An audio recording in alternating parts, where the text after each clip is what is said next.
So students, आज हम simple present indefinite tense की बात करेंगे। जैसा कि पहले के वीडियोस में मैंने ये टेंसेस की इंट्रोडक्शन दिए थे, उसमें बताया था कि स्टेट ऑफ एक्शन क्या होता है और टाइम ऑफ एक्शन क्या होता है।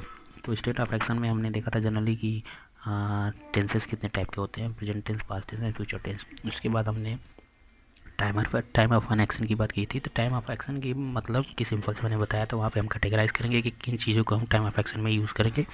तो मैंने बताया था कि टाइम ऑफ एक्शन में हम जो टेंसेस के पार्ट होते हैं, simple, continuous and perfect continuous, उन्हीं को हम जनरली यूज़ करते हैं।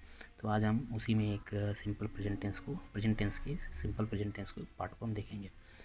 This tense is generally used to denote habit, custom, practice, repeated action, permanent activity, general truth। अब यहाँ पर देखिए जो टेंसेस है, ये जो टेंस है सिंपल प्रेजेंट टेंस, वो जनरली किसी के हैबिचुअल एक्शन, परमानेंट एक्टिविटी या जनरल ट्रूथ या कस्टम या प्रैक्टिस। कस्टम कहने का मतलब किसी भी रिचुअल से है, हम इस चीज़ों को रिपीट या यूज़ करने की कोशिश करते हैं। परमानेंट एक्टिविटी कहने का मतलब ऐसी एक्टिविटी जो हमारे अंदर बाय नेचर, बाय डिफ़ॉल्ट है, ठीक है, जो चेंज नहीं कर सकती। जैसे हमारा नहाना धोना, खाना पीना, ये सब चीज़ें हमारे डेली रूटीन में आती हैं। परमानेंट एक्टिविटी होती है जिसे हम चेंज नहीं करते हैं। For example, Pearl usually believes everybody Arnam often gets late for lunch, Saurya seldom gets up late. अब यहाँ देखिए जो पर्ल है, ये तीनों के तीनों सेंटेंसेस क्या कर रहा है, रिप्रेजेंट कर रहे हैं हैबिचुअल एक्शंस को, ठीक है। अब यहाँ पे देखिए हमने यूज़ किया है यूजुअली, ऑफन, सेल्डम, ये तीनों के तीनों वर्ड जो है जनरली आप देखिए यहाँ पर जनरल तो एडवर्ब ऑफ फ्रीक्वेंसी हैं। तो एडवर्ब ऑफ फ्रीक्वेंसी का यूज़ हम सिंपल प्रेजेंट टेंस में किसी की हैबिचुअल एक्शंस को रिप्रेजेंट करने के लिए करते हैं। और ये भी बताता है साथ साथ कि वो टाइम, जो इवेंट है, वो उसका टाइम ऑफ अकरिंग क्या है, मतलब वो कितने कब कब हो रहा है, उसकी फ्रीक्वेंसी क्या है, ठीक है, उसको रिप्रेजेंट करता है। This tense is also used to make a statement in the present showing permanent nature and activity as a subject and eternal purpose। अभी यहाँ पे इस सेंटेंस कहने का मतलब है कि सिंपल कि हम इस टेंस का यूज़ ऐसे स्टेटमेंट के लिए करेंगे जो प्रेजेंट टेंस में हो और प्रेजेंट में परमानेंट नेचर को, एक्टिविटी को शो करते हो। जैसे आई नो हिम वेल, मैं उसे जानता हूँ, तो मैं उसे जानता हूँ, तो ये क्या है, ये परमानेंट एक्टिविटी में है, मैं उसे बहुत अच्छे तरीके से जानता हूँ। तो ऐसा तो है नहीं कि आज जानते हैं कल को जानना भूल जाएंगे, ठीक है। He teachers in Saint Xavier college, अगर वो आज पढ़ाता है सेंट जेवियर कॉलेज में, तो ऐसा नहीं है कि आज सेंट जेवियर में पढ़ा रहा है, कल मन करेगा तो पिलर्स में पढ़ाएगा, परसों मन करेगा तो लिटिल कॉलेज में जाएगा, ऐसा नहीं। तो क्या अभी जो परमानेंट नेचर में क्या है, सेंट जेवियर में जाएगा। द काऊ गिव्स मिल्क, ठीक है, गाय दूध देती है। तो इसमें क्या सिंपल से द काऊ गिव्स मिल्क, तो इसमें ऐसा तो है नहीं कि आज गाय दूध का मन कर दिया कि नहीं चलो आज पानी देते हैं, दूध नहीं देंगे, ठीक है। तो गाय हमेशा दूध देती है। Rivers freeze at high altitude, नदियाँ ऊंचाई पर जाने पर जम जाती हैं। तो क्यों, टेम्परेचर डाउन होता है तो नदियाँ जम जाने की स्वाभाविक है। तो ऐसा नहीं है कि ऊपर जाएंगे तो बॉयल करने लग जाएंगे, टेम्परेचर भाई लो हो रहा है तो जमेगी, ऑब्वियस सी बात है, ठीक है। तो ये सब क्या है, सब परमानेंट नेचर को रिप्रेजेंट कर रहे हैं। अब यहाँ आते हैं structure of the sentence in simple present tense. देखिए पॉजिटिव सेंटेंसेस, अब उसमें पॉजिटिव सेंटेंस में पहला देखिए subject verb in first form plus object. ये सेंटेंस का स्ट्रक्चर मैंने लिया है, स्पेशली कैटेगराइज किया है सब्जेक्ट पर कि सब्जेक्ट सिंगुलर है या प्लूरल, इस बेसिस पे किया है। सब्जेक्ट प्लूरल होगा तो हम verb in first form use करेंगे जब सब्जेक्ट, और इसमें कोई भी सफिक्स या प्रीफिक्स ऐड नहीं करने वाले हैं, याद रखिएगा। तो subject plus verb in first form plus object, ये इसका स्ट्रक्चर हो गया।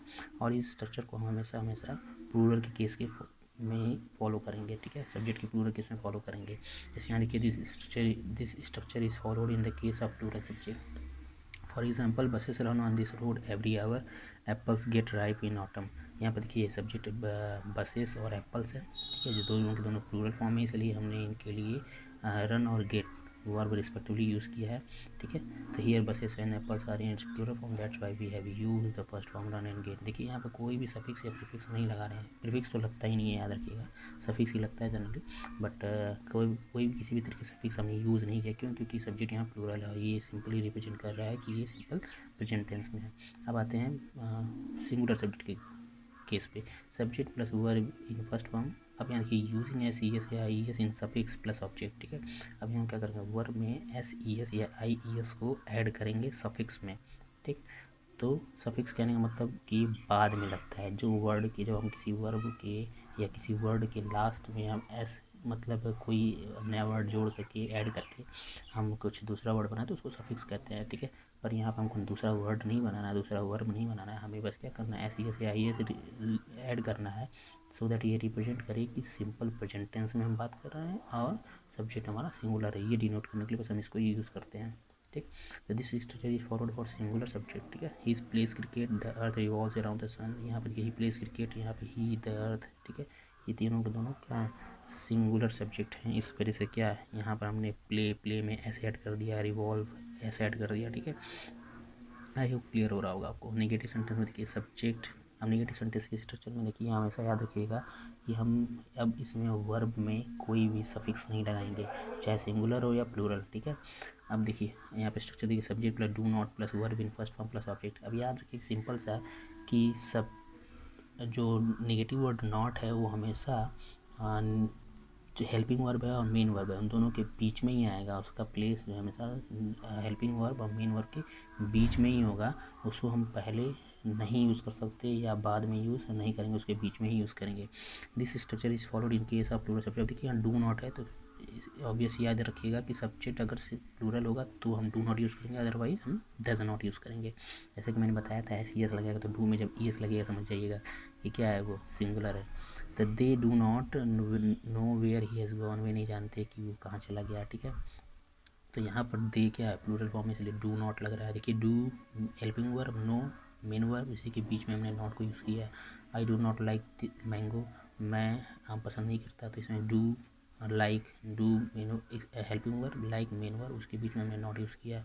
तो आई होप ये चीज़ें आपको। अब आते हैं सब्जेक्ट के सिंगुलर केस पे, ठीक है। जब सब्जेक्ट सिंगुलर होगा तो हम क्या करेंगे, subject plus does not plus verb in first form plus object लगाएंगे, ठीक है। अभी मैंने जैसे बताया कि this structure is used in case of singular subject. For example he does not have dinner at 8 PM, Meena does not dance on the stage. यहाँ पर देखिए क्या डज हैव के बीच में नॉट यूज़ किया गया, डज डांस के बीच में नॉट यूज़ किया गया, क्लियर। तो हमें हमेशा याद रखिएगा कि नॉट का यूज़, नॉट को हम जहाँ कहाँ यूज़ करेंगे, हेल्पिंग वर्ब मेन वर्ब के बीच में, किसी भी टेंस में, कोई भी टेंस हो, हमेशा हेल्पिंग वर्ब मेन वर्ब के बीच में ही हम नेगेटिव वर्ड का यूज करते हैं। चाहे प्रेजेंट हो, चाहे पास हो, चाहे फ्यूचर हो, चाहे सिंपल हो, चाहे परफेक्ट हो, परफेक्ट कंटिन्यूस हो, कोई भी सेंटेंस हो, कोई भी टेंस हो, कोई भी स्ट्रक्चर हो, हमेशा हम हेल्पिंग वर्ब मेन वर्ब के बीच में ही नेगेटिव वर्ड नॉट का यूज़ करेंगे। हाँ, नेवर वाले केस में थोड़ा सा अलग है, जैसे ही ऑलवेज कम्स लेट, तो यहाँ पे क्या करते हैं, ये जो ऑलवेज और नेवर होता है, याद रखिए ऑलवेज और नेवर कभी भी ये हमेशा एडवर्ब ऑफ फ्रीक्वेंसी होती है। ऑलवेज और नेवर हमेशा क्या होता है, एडवर्ब ऑफ फ्रीक्वेंसी होती है, इसलिए ये मेन वर्ब से पहले यूज़ होते हैं, ठीक है। Interrogative sentences, do plus subject plus verb in first form plus object, this is use in case of plural subject, ठीक है। अब यहाँ इंट्रोगेटिव सेंटेंस के स्ट्रक्चर पे समझने से पहले आप ये समझ लीजिए कि हम करते क्या हैं। जब भी सेंटेंस का स्ट्रक्चर, हिंदी के सेंटेंस का स्ट्रक्चर क्या से स्टार्ट होगा, क्या से, जैसे फॉर एग्जांपल क्या तुम जानते हो, ठीक है, क्या तुम जानते हो। तो इस स्ट्रक्चर में क्या जब पहले आता है तो हम क्या करते हैं, इंग्लिश बनाते समय, इसका इंग्लिश रिप्रेजेंटेशन करते समय हम हेल्पिंग वर्ब को सबसे पहले लिखते हैं, ठीक है। और अगर यही क्या बीच में आ जाए सेंटेंस के, हिंदी के सेंटेंसेस के बीच में, जैसे तुम क्या जानते हो, ठीक है, तब हम क्या करते हैं, तब हम यहाँ पर इंट्रोगेटिव वर्ड्स का यूज़ करेंगे उस पर्टिकुलर इंट्रोगेटिव वर्ड के लिए। जैसे क्या है तो क्या के लिए व्हाट, क्यों है तो वाई, कैसे है तो हाउ, किसे है तो whom, कौन है तो हु, ठीक है। तो ऐसे केसेस में हम क्या करेंगे कि इन सारे इंट्रोगेटिव वर्ड्स को यूज़ करेंगे हेल्पिंग वर्ब से ठीक पहले, ठीक है। अभी उसको आगे हम धीरे धीरे अभी एक एक करके समझ रहे हैं उसको। यहाँ देखिए do subject plus verb in first form plus object, ये देखिए ये डू है तो मतलब प्लूरल केस में होगा, ऑब्वियस बात है। तो हम क्या करेंगे, this is used in case of plural subject. अब यहाँ पर समझने की बात है कि हमने डू से स्टार्ट किया, इस मीन्स कि हम ऐसे सेंटेंसेस की बात कर रहे हैं, हिंदी के ऐसे सेंटेंसेस की बात कर रहे हैं जो क्या से स्टार्ट होंगे, प्रश्नवाचक शब्द क्या से स्टार्ट होंगे, क्या बीच में नहीं आएगा, क्या से स्टार्ट होगा, ठीक है। और यहाँ पर डू यू लाइक में जो क्या तुम आम पसंद करते हो, क्या तुम आम पसंद करते हो, तो देखिए क्या पहले आ गया, ठीक है। तो इसलिए हमने डू पहले यूज़ किया। Do they know where he is gone, क्या तुम जानते हो वे कहाँ चले गए, वे कहाँ चला गया।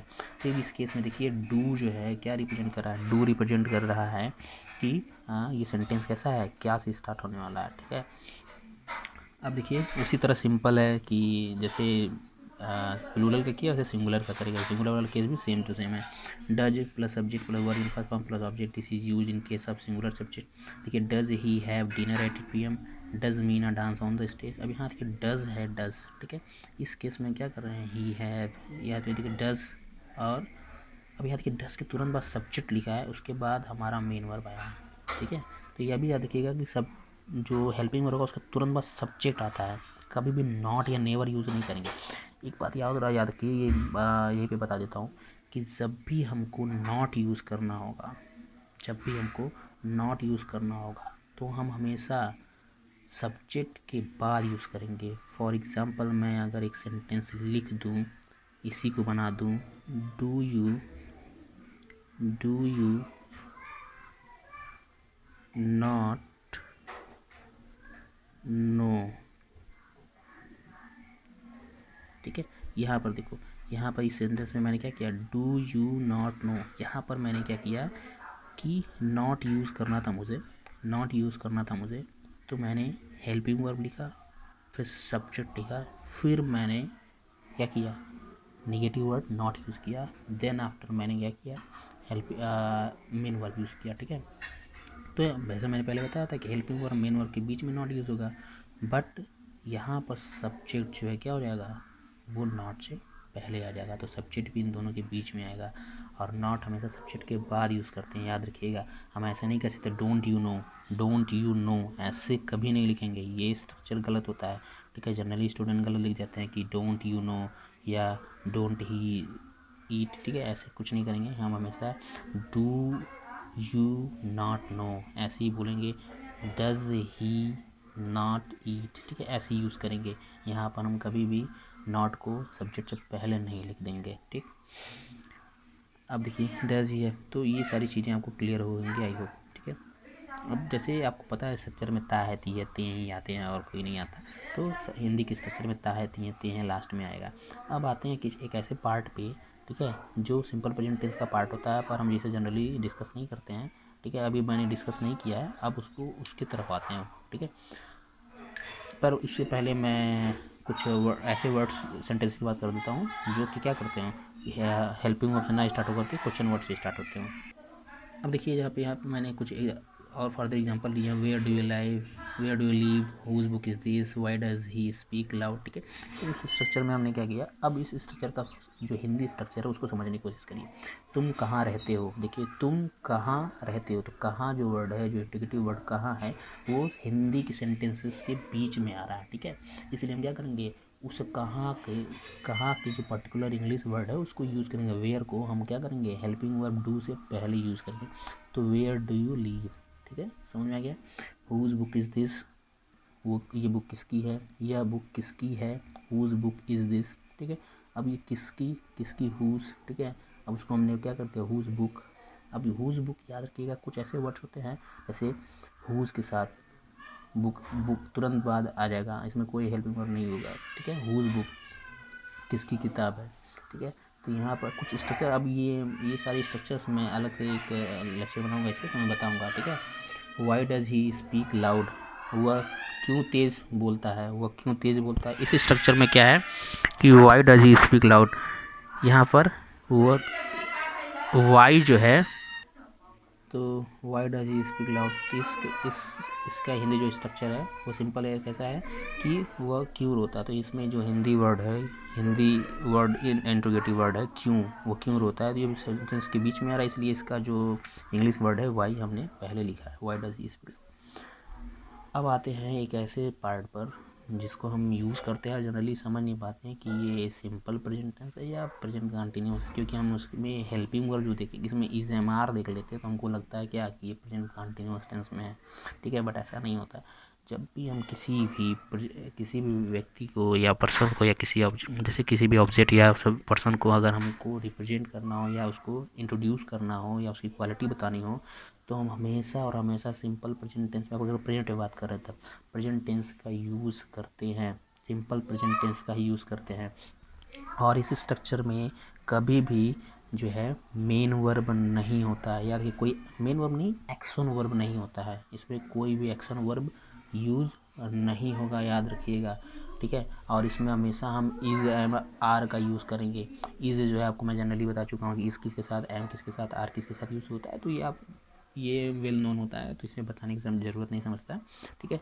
बट ये याद रखिएगा कि हम इज़ एम आर का यूज़ करेंगे और कोई एक्शन वर्ब नहीं होगा, और इसमें यही इज़ एम आर ही हमेशा मेन वर्ब और एक्शन वर्ब दोनों, हेल्पिंग वर्ब तो नहीं होते हैं, ठीक है। इज़ एम आर का यूज़ करेंगे हम जनरली हमेशा इज़ एम आर का ही यूज़ करेंगे। अब देखिए, he is a teacher, I am a student, he is my father, you are a driver, they are soldiers. यहाँ पर हम क्या कर रहे हैं, ही इज़ अ टीचर, यहाँ पर हम इसको एक पर्सन है ही, जिसको हम ही से डिनोट कर रहे हैं और उसको इंट्रोड्यूस कर रहे हैं as a teacher. I am a student, मैं अपने आप को एज ए स्टूडेंट रिप्रेजेंट कर इंट्रोड्यूस कर रहा हूँ। तो यहाँ पर जो भी इंट्रोडक्शन, ये सारे के सारे सेंटेंस इंट्रोडक्टरी हैं और सबके सब में ये a teacher, student, father, driver, holder, ये सब नाउन ही है, ठीक है। लेकिन यहाँ पर एक तरफ एडजेक्टिव की तरह काम कर रहे हैं इन सारे सब्जेक्ट के लिए, ठीक है। और बाकी इज़ एम आर का यूज़ तो आप जानते ही हैं। तो ये बस आज के लिए इतना ही कि हमने फिर समराइज़ में कर देता हूँ कि हमने देखा कि स्ट्रक्चर में क्या फॉलो करेंगे, कब हम डू नॉट यूज़ करेंगे, कब डज नॉट यूज़ करेंगे। नेगेटिव के लिए, नेगेटिव में सिंगुलर होगा तो डज नॉट यूज़ करेंगे, नेगेटिव में प्लूरल होगा तो डू नॉट यूज़ करेंगे, ठीक है। और जब वर्ब पॉजिटिव सेंटेंस में आएंगे तो वर्ब में एस ई एस या आई एस तब ऐड करेंगे जब सब्जेक्ट सिंगुलर होगा। प्लूरल होगा तो हम कुछ नहीं ऐड करेंगे, simply verb in first form use करेंगे। और नेगेटिव सेंटेंस या इंट्रोगेटिव सेंटेंस में कभी भी वर्ब में एस ई एस या आई एस नहीं ऐड करेंगे, चाहे वो सब्जेक्ट सिंगुलर हो या प्लूरल हो, ठीक है। उसके बाद हमने इंट्रोडक्टरी सेंटेंस में देखा, उसके अलग अलग स्ट्रक्चर देखे अलग, ठीक है। तो ये सारे सेंटेंसेस अब आई होप सब आपको क्लियर हो चुके होंगे। सो आगे के नेक्स्ट वीडियो में मैं आपको प्रेजेंट कंटिन्यूअस टेंस के बारे में बताऊंगा, ओके।